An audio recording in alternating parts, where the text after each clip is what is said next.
Vous le savez certainement, les chevaliers ont souvent, dans les romans de chevalerie, des obstacles à affronter pour montrer à quel point ils sont courageux, vaillants et surtout dévoués à leur roi.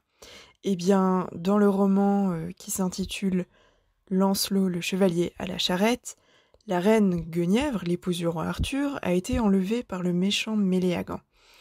Et Gauvin et Lancelot, tous deux chevaliers du roi Arthur, décident eh bien, d'aller la délivrer des mains du terrible Méléagant. Il existe plusieurs chemins pour aller au château de Méléagant, et Lancelot a choisi le chemin qui le conduit au pont de l'épée. C'est l'extrait que je vais vous lire maintenant, qui se trouve dans votre manuel, page 199-200. Le pont de l'épée. À l'entrée de ce pont, qui était si terrible, ils descendirent de leur cheval et regardèrent l'eau traîtresse, noire, bruyante, rapide et chargée, si laide et épouvantable que l'on aurait dit le fleuve du diable.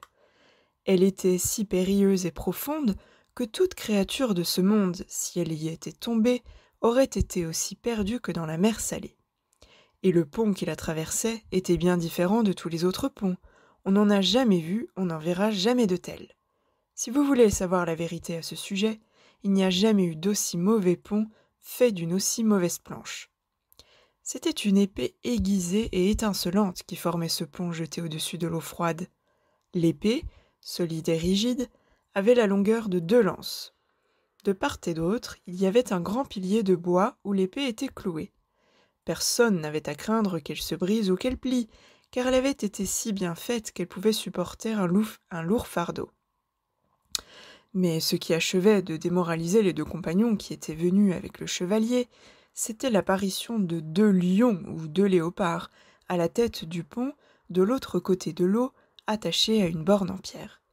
L'eau, le pont et les lions leur inspiraient une telle frayeur qu'ils tremblaient de peur et disaient « Seigneur, écoutez un bon conseil sur ce que vous voyez, car vous en avez grand besoin.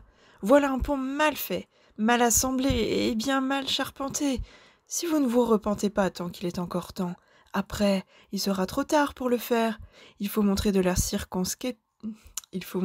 circonspection en plus d'une circonstance. Mais allons, ayez pitié de vous-même et restez avec nous. Vous seriez coupable envers vous-même si vous vous mettiez si certainement en péril de mort de propos délibérés. » Alors, il leur répondit en riant.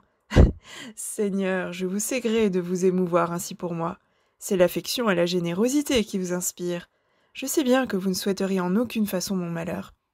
Mais ma foi en Dieu me fait croire qu'il me protégera partout.